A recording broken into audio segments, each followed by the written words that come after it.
The 2026 Porsche 911 Turbo S has a new T-hybrid system that combines a 3.6-liter twin-turbo flat-six engine and an electric motor to produce a total output of 701 horsepower. It can go from 0 to 60 miles per hour in 2.4 seconds and reach a top speed of 200 miles per hour.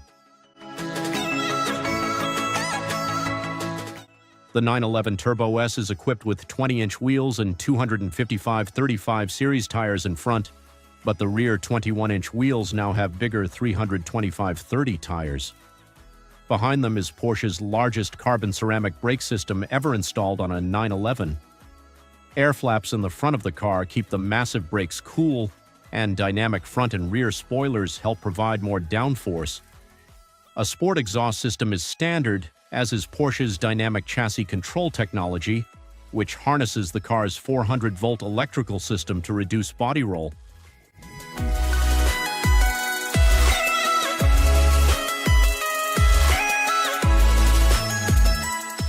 The Turbo S interior is not much different from other 911 versions.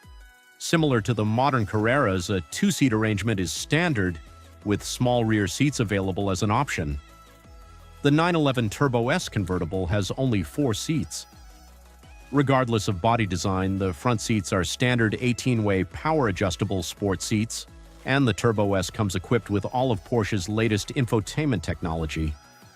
The 911 Turbo versions have always been more comfortable and geared toward grand touring than hardcore variants such as the 911 GT3, and we expect this trend to continue with the next generation.